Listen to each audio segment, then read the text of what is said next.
نیمګړې مینه لنډه او دردونکې کیسه. امید لرم چې تر پایه پورې راسره واورئ.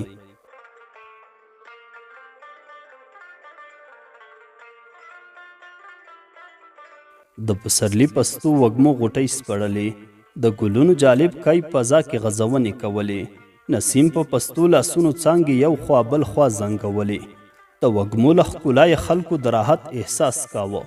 کوچیانو د کډو لړۍ پیل کړې وې. د غرونو پلنې لمنې د کوچیانو په کیږدیو ښکلې ښکارېدې. د رمو آهنګین شوري فکرونه تخنول. د شپونکیانو د شپېلۍ ښکلاییز آهنګ زړونو ته مینه ورکوله.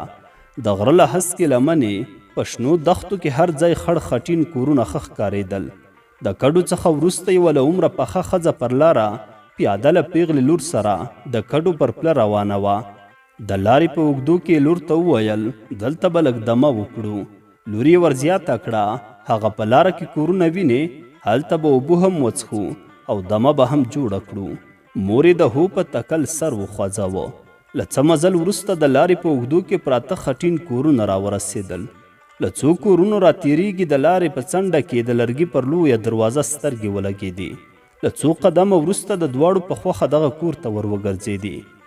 ګلانو د کور ښکلا رنګینه کړې وه. د ریحان خوشبويي هم د ګلونو له منځه راټوکېده.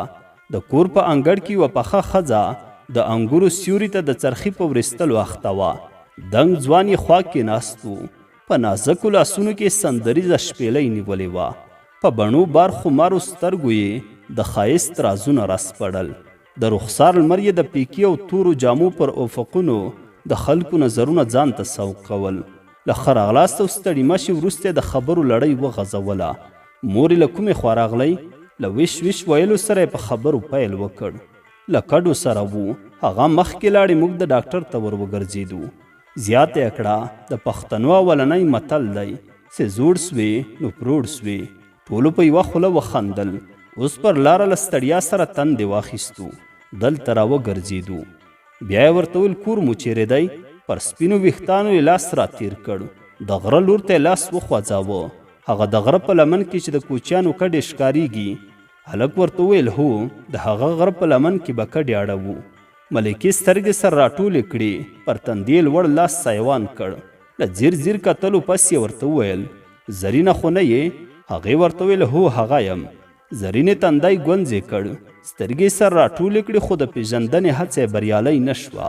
ورته ویې ویل ته مې ونه پېژندې؟ هغې ورته ویل زه ملکه یم. زرینې ورته ویل ویې خورې څومره ډېر وخت تېر شوی دی. ویښتان دې سپین شوي دي. اوس مو د ځوانۍ وختونه تر سترګو ګرځي. په هغه پسې ارمان کوو هغه نه راګرځي. زرینې ورته وویل هو ژوند لکه باد داسې تېرېږي. ملکې ورته وویل ښه ښه الله مو راوله.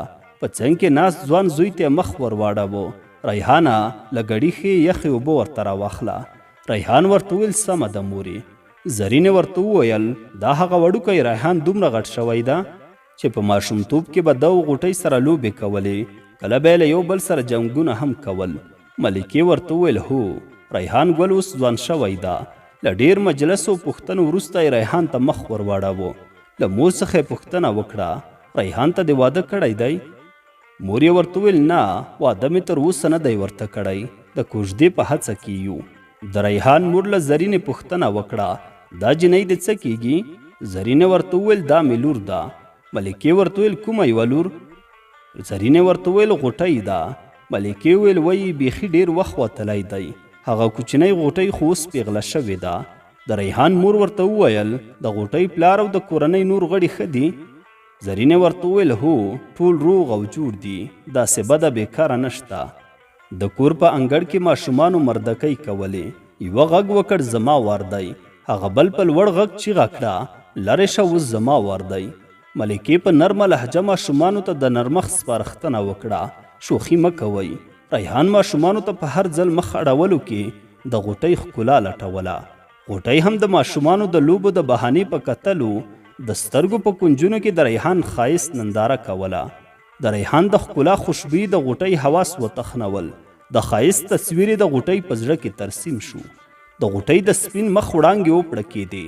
د ښایسته سترګو مکیزونه یې په چاپېریال کې غځونې وکړې. د پستو ورېښمینو زلفو کیف یې هوا خوشبویه کړه. د ښایست انځور یې د ریحان د زړه پر هنداره نقش شو. د ریحان او غوټۍ ترمنځ د مینې مزی وغځېدو.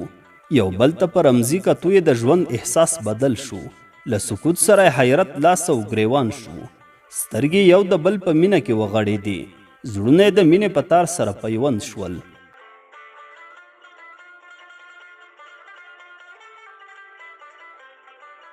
ملکې په نرمه مسکا ورته وویل غوټۍ هم پیغله شوې ده، ریحان هم تاند زلمی دی، راشه چې دوستي سره وکړو. زرینې په ترخه مسکا ورته وویل وی خورې دوستي د سلو کلو لار ده، د موږ او تاسو رواج سره جلا دی. پلار یې غوټۍ په خپلو کوچیانو کې ورکوي. زرینې له دمې وروسته ملکې ته وویل موږ ته رخصت راکړه، وخت نه وخت دی چې په وخت تر خپلو کېږدیو ځان ورسوو. د ریحان او غوټۍ په زړه کې د هجران لړۍ پیل شوه. یو د بل په سترګو کې د مینه رازونه لټول. له رخصت اخیستلو سره سم د جدایي پر وخت غوټۍ د کور په انګړ کې لکه ویشتلې زاڼه نوک نیولې روانه وه. له سترګو یې اوښکې روانې وې. څو ځله د ریحان د ښکلا لیدلو ته نیملوڅی مخ ورواړاوه. ټوله ښکلا یې د هغه په ښکلا کې لیدله. د فطرت ننداره یې د هغه په مخ کې کوله. هجر یې په وینه کې سرایت وکړ. ټول وجود یې په رپېدو شو. د زړه په درزېدو یې ساه لنډه شوه. غریو نیولې د کور له دروازې ووته. د ریحان په زړه کې د فراق لمبې بلې شوې. ورځ تر بلې حالت بدلېدو. تر شودو سپین مخ یې زیړ زبېښلی شو. له ملګرو یې د یوازیتوب لاره غوره کړه. د غرونو په لمن کې به د شپېلۍ په شور د هجران سکوت ماتاوه. د شپېلۍ په سندریزو نغمو کې به یې ورکه مینه لټوله. د هجر زمزمو یې ډبرین زړونه اوبه کول. غوټۍ د خپل ورک ارمان له غمه کړې ده. د خپل زړه حال هیڅ چاته نه شو ویلی. ورځ تر بلې د ژوند پاڼه پر زیړېدو وه. یو مازدیګر د غره لمنې ته له پیغلو سره لاړه. هلته یې د ریحان د شپېلۍ اترین کیف په رګونو کې حس کړ. د شپېلۍ سندریزو نغمو د غم په ټال وزنګوله. خماري سترګې له اوښکو ډکې شوې. پر برخو یې ګرمې اوښکې راماتې شوې. وې پیغلې په لوړ غږ ورته وویل ولې ژاړې؟ د ټولو همزولو یې ورته پام شو. له یوه بل لوري پرې راټولې شوې. پیغلو په یوه غږ ورته وویل ولې ژاړې؟ ولې ژاړې؟ څه در شوي؟ غوټۍ ډېره چالاکه هوښیاره وه. په غریو نیولې غږ یې ورته وویل کشر ورور مې د رنځ پر بستر پروت دی. هغه راته یاد شو. د هغه رنځور بې سیکه وجود په ژړا کړم. د ساده فکرو پیغلو فکر یې له ځانه واړوه. د هغو پوښتنې په ډېر هنر ځواب کړې. ملالۍ چې په ډېرې هوښیارۍ د ژړا راز درک کړ په ګلورینه مسکا پر پیغلو غږ وکړ کله د مینې درد د زړه راز په اوښکو کې راڅرګندوي. غوټۍ له اوښکې ډکې سترګې ملالۍ ته ور واړولې. د سترګو په رمزي کیف یې ملالۍ د سکوت لوري ته وهڅوله. د ریحان ښایسته سترګې په مینه کې مړاوې شوې. رنګ یې ورځ تر بلې په بدلېدو شو. د ریحان له حاله یوازې خپله مور خبره وه. د زوی زیړ زبېښلی حالت ځوروله. د ریحان پلار احمد یې د زوی نمزادي ته وهڅاوه. هغه ورته وویل د چا پر کور مرکه وکړو؟ د ریحان مور د تورګل د لور غوټۍ ځای ورته خوښ کړ. احمد وویل چې هغه به کله له موږ سره دوستي وکړي. خو مور یې له ډېر ټینګار وروسته د غوټۍ کورنۍ ته د مرکې په پار ورغله چې د تورګل لور غوټۍ د خپل زوی نامزاد یعنې کوژدنه کړي. د ریحان پلار دغه خبره ورسره ومنله. د کلي له څو مخورو سره دا خبره شریکه کړه. د هغو باور یې هم ترلاسه کړ. په ټاکلې ورځ یې د کلي د مخورو په ملتیا ماسپښین له کلي ور وخوځېدل. د مازدیګر لمونځ یې د لارې په اوږدو کې ادا کړ. د ماښام په وخت یې د غره لمنې ته ورسېدل. د کېږدیو په څنډه کې د سپیو غپا زور واخیست. د کېږدۍ په څنډه کې د اور د لمبې په خوا کې سپین ږیری کوچی تر سترګې شو. له دې سره جوخت یې په لوړ غږ چیغه کړه څوک یاست؟ د کلي مخور ور غبرګه کړه بلد خلک یو، له تورګل سره مو کار دی. هغه چیرته اړولی دي؟ سپین ږیری کوچي ور زیاته کړه د ډوډۍ وخت دی. دا وخت خو سړی له هدیرې هم نه ځي. د کلي مخورو ترې مننه وکړه. له دزخه د مخخي غوښتنه وکړه. سپین ږیری ور غبرګه کړه الله مو مل شه. کوچي ځوان زوی ته ورغږ کړ. هلکه سپي چغه کړه دغه خلک د تورګل کېږدۍ ته ورسوه. هلک له څه مزل وروسته ورغږ کړ تورګل اکا تورګل اکا. هغه ورته ویل هلکه څه وایې؟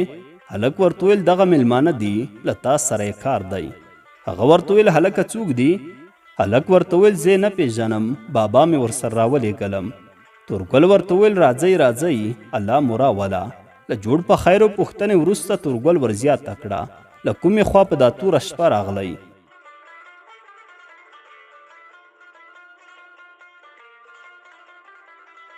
احمد د لاس په اشاره پورې کلی ور په ګوته کړ.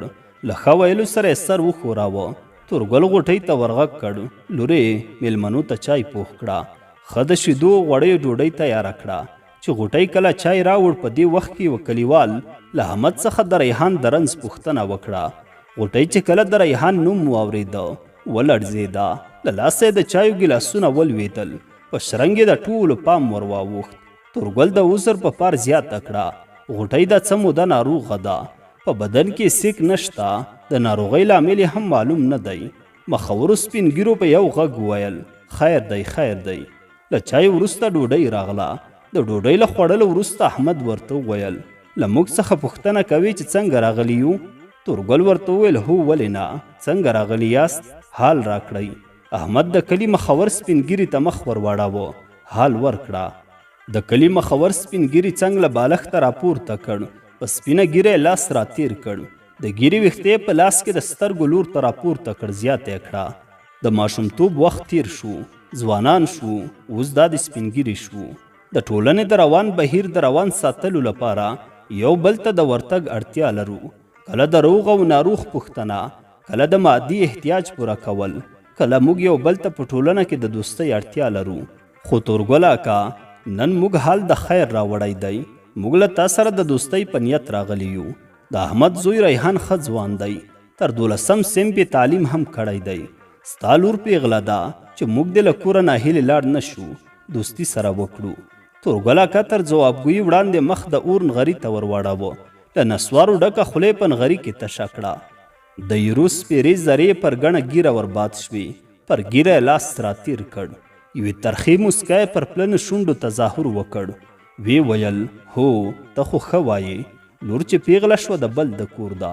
خو یوه خبره شته، موږ کوچیانو له جایوالو یعنې غیر کوچیانو رواجونه ډېر جلا دي. دوستي د 100 کلو لار پالنه غواړي. موږ او تاسې دوستي نشو سره پاللی.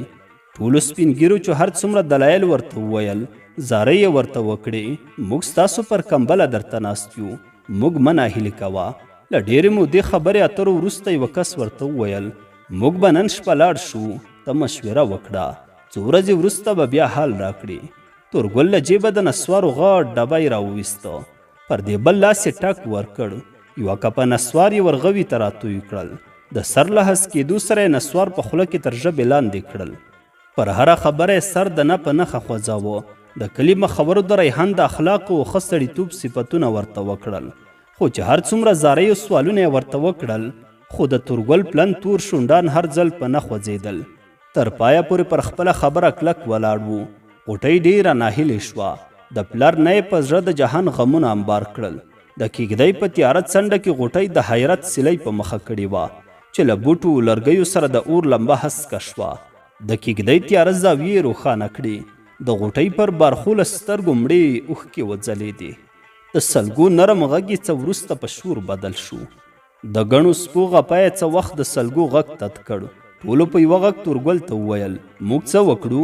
تورګل ورته وویل ستاسو خپله خوښه ده چې هر څه کوئ، موږ ستاسو مخه نه ده نیولې. احمد د کلي له مخورو سره د تورګل له تورې کېږدۍ ناهیلی راووت. د تور غره له لمنې په توره شپه کې په ماتو قدمونو را روان شو. له شا د سپو غپا د ډبرو وارونو ته اړ کړل. سپي هم د ډبرو له ټکا سره د کېږدیو لور ته وخوځېدل.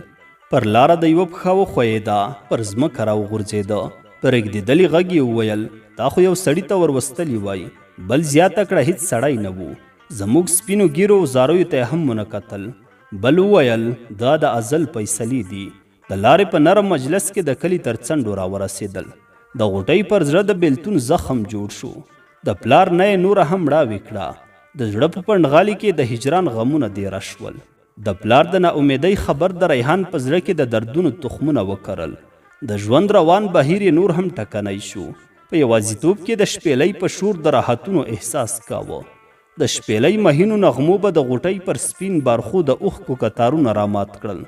د ریحان د سندریزو بڼو شور یې د شپېلۍ په نغمو کې لټاوه.